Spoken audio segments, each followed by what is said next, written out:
வடமாகாணத்தின் இளைஞர்கள் மத்தியில் கலைத்துறை சார்ந்த ஈர்ப்பு அதிகரித்து வருகின்றது. குறிப்பாக அண்மை காலங்களாக ஓவியம், சிற்பம் போன்ற துறைகளில் இளைஞர்களின் பங்களிப்பு, படைப்புகளும் அதிகரித்து வருகின்றது. இவ்வாறான பின்னணியில் கிளிநொச்சி மாவட்டத்தை சேர்ந்த யாழ் பல்கலைக்கழக மாணவன் கமலரூபன் உருவாக்கியுள்ள கலைப்படைப்புகள், அவருடைய கலைத்துறை சார்ந்த செயற்பாடுகளும் பலரையும் கவர்ந்திருக்கின்றது. ஒரு கண்காட்சியில் காட்சிப்படுத்தப்படும் அளவிற்கு அதிகமான ஓவியங்கள், சிற்பங்கள், கலைப்படைப்புகளை தன்னுடைய பல்கலைக்கழக கல்வி செயற்பாடுகளின் போது அதே நேரம் தனக்கு கிடைக்கும் ஓய்வு நேரங்களில் மாத்திரம் உருவாக்கி மெய்சிலிர்க்க வைத்துள்ளார் கமலரூபன். கிளிநொச்சியில் மிகவும் சாதாரண பின்னணியை கொண்டு குடும்பத்தில் பிறந்தவர் கமலரூபன். அவருடைய இரு அண்ணன்கள் இலங்கையில் இடம்பெற்ற யுத்தத்தினால் வலிந்து காணாமல் ஆக்கப்பட்டனர். தந்தை ஒரு தச்சு தொழிலாளி. இவ்வாறான ஒரு சாதாரண குடும்பத்தில் பிறந்திருந்த போதிலும் கல்வியில் சிறந்த பெறுபேற்றை பெற்று யாழ் பல்கலைக்கழகம் சென்றிருந்தார். பல்கலைக்கழகத்தில் பல பாடத்தேர்வுகள் இருந்த போதிலும் தந்தை ஒரு தச்சு தொழிலாளியாக இருந்தமையினால் சிறு வயதிலிருந்தே மரச்செதுக்கல் வேலைப்பாடுகளில் அதிக ஆர்வம் காணப்பட்டமையினால் கமலரூபன் கலைத்துறையில் பல பாடங்கள் இருந்த போதும் இந்த பாடத்தை தெரிவு செய்து தன்னுடைய அடையாளத்தை மெல்ல மெல்ல உருவாக்கி வருகின்றார். கமலரூபனின் கலைப்படைப்புகள் ஆழமான கருத்துக்களை நேர்த்தியாக, இலகுவாக வெளிப்படுத்தக்கூடியதாக காணப்படுகின்றது.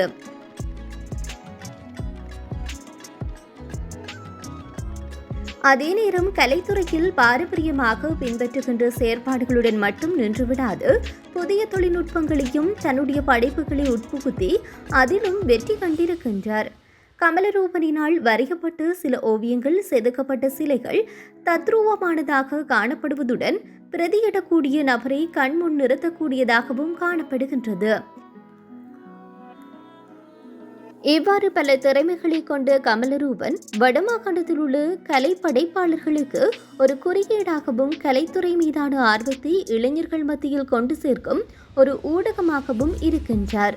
தற்போது சிறிய அளவிலான தொழில் முயற்சியொன்றை கிளிநொச்சி மாவட்டத்தில் ஆரம்பித்திருக்கும் கமலரூபன் வாடிக்கையாளர்களுக்கு ஏற்ற தன்னுடைய கலைப்படைப்புகளை உள்ளூரிலும் வெளிநாடுகளுக்கும் சந்தைப்படுத்தி வருகின்றார். கலைத்துறை சார்ந்த படைப்புகளுக்கான சந்தை வாய்ப்புகள் என்பது நமது நாட்டில் குறைவாகவே காணப்படுகின்றது. பலரது கலைப்படைப்புகள் தற்போது வீதிகளிலே காட்சிப்படுத்தப்பட்டு விற்பனை செய்யப்பட்டு வருகின்றது.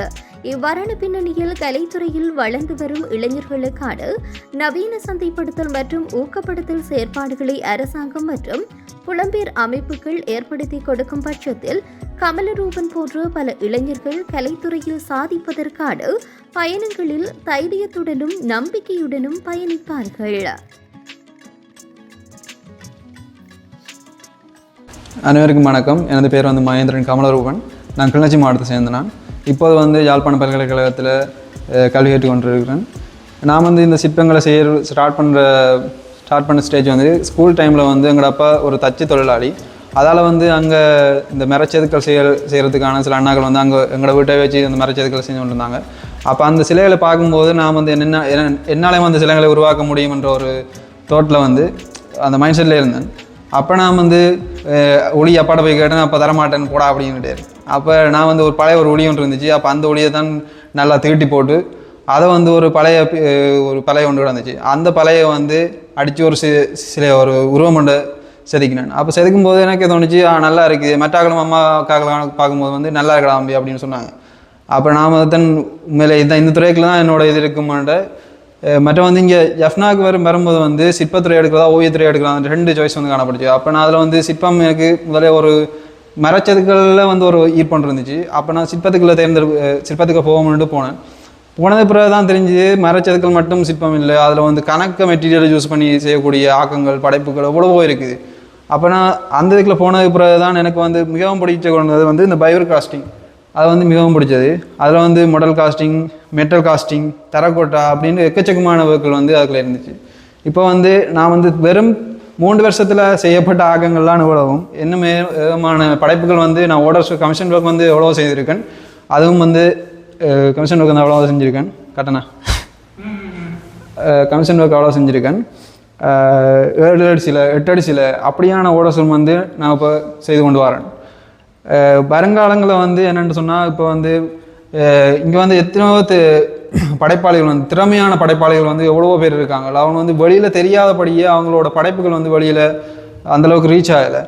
மற்றபடி அந்த அவங்க இப்போ திறமையான கலைஞர்களோட சேர்ந்து வந்து வருங்காலத்தில் நான் வந்து பயணிக்கணும். அவங்களோட சேர்ந்து நம்மளோட இந்த சில ஆக்கங்கள் வந்து வெளிநாடுகள் நம்ம வந்து போக வேணுமென்ற ஒரு எண்ணத்தோடு தான் நான் இருக்கேன். இந்த ஒர்க் வந்து நான் இப்போ ஸ்டார்ட் பண்ண ஒர்க்கில் வந்து நான் முதல்ல வந்து இந்த மரச்செதுக்கள் அதுலேருந்து தான் வந்து நான் அதுக்கப்புறம் இங்கே வந்து மெட்டல் காஸ்டிங்கிற ஒரு ஒர்க் இருக்குது. அப்படின்ற பிறகு நான் அந்த மெழுகலை ஃபஸ்ட்டுக்கு செஞ்சு அதுக்கு பிறகு பித்தளையை வார்த்து ஊற்றி இந்த சிற்பம் செய்தது. இந்த இது வந்து நான் கன்செர்ட்லாம் செய்தேன். நான் என்ன கன்செர்ட்ண்டா உண்மையிலேயே ஒரு மனிதன் வந்து ஒரு வாழ்க்கை வந்து இந்த ஒரு தேடலில் தொடங்கி ஒரு தேடல்லையே முடிகிறது தான் இந்த வாழ்க்கையாக எடுத்துக்கொள்ளலாம். அதில் வந்து இந்த வடமாநிலத்தில் இந்த காணா போன ஆக்களோட மனநிலை வந்து இன்னும் மோசமான ஒரு நிலைமை தானே. ஏன்னா நானும் அந்த இதில் வந்து சூழலேருந்து வந்த நான் எங்கள் 2 நாட்களும் இவங்ககிட்ட தெரியலை. அதால் வந்து என்னோட கன்செர்ட் ஒர்க் வந்து நான் ஒரு சிற்பத்தை செய்யும்போது அந்த சிலைக்குள்ளே கன்செர்ட் போனாலும் நான் தனியாக இருக்கும்போது இல்லை வேறு இதில் இருக்கும்போது வந்து அதிகமான இதில் வந்து அவருடைய தேடல்கள் அந்த எங்கே இருக்காங்க என்ன செய்கிறாங்கன்ற அந்த மைண்ட் செட்டுக்குள்ளேயே போய் கொண்டிருக்கும். அதைத்தான் இந்த ஒர்க்கில் வந்து கொண்டு வந்துருக்கோம். இது வந்து தேடலையே ஒரு தேடல் முடிவே இல்லாத ஒரு இதில் வந்து போய் கொண்டிருக்கிறது தான் இந்த இதில் காட்டியிருக்கேன்.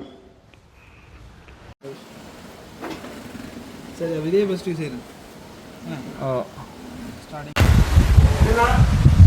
சரி நாடுக்கு இரு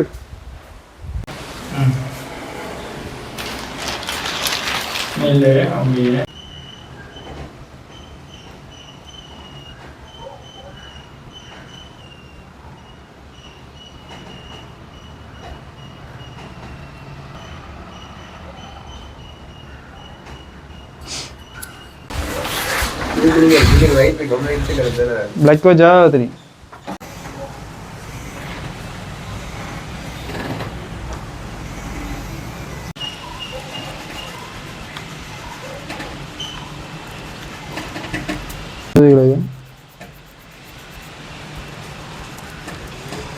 வந்து இந்த கலைக்கு வந்து நிறைய கலைஞர்களுடைய வரியை வந்து அவசியமாக இருக்குது. ஏனெண்டா ஒரு உருவாக்கம் வந்து ஒரு தியரி இருக்கும். இந்த மெத்தட்லாம் நீங்கள் போகணுமென்ற ஒரு அடிப்படை ஒன்று இருக்கும். ஆனால் நீங்கள் புது கலைஞர்கள் வரும்போது நீங்கள் படைப்புகளை ஆக்கம் செய்யும்போது வந்து உங்களுக்கே தெரியும் அதுக்கு இது யூஸ் பண்ணால் நல்லாயிருக்கும், இந்த மெட்டீரியல் யூஸ் பண்ணால் நல்லாயிருக்கும், இந்த ஊடகம் யூஸ் பண்ணால் நல்லாயிருக்கும் அப்படின்ட்டு நிறைய ஐடியாஸ் வந்து உங்களுக்கு வந்து கொண்டே இருக்கும்.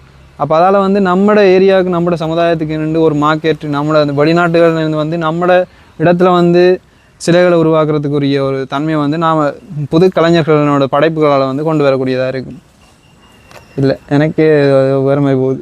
கொண்டு வரணும் புது கலைஞர் உள்ளே வரணும்னு சொல்லு கொண்டு வரணும் புது கலைஞர்கள் வந்து இந்த துறைகளுக்கு வந்து அழிய விடாமல் உள்ளே வரணும்.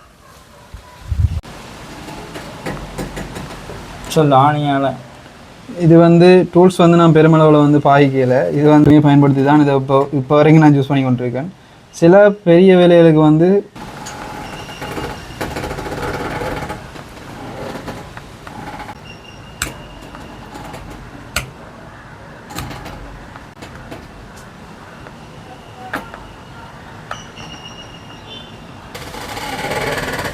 அண்ணா அதில் முரண்பாடாக காய்ச்சிருந்தா இருக்கா பாருங்க.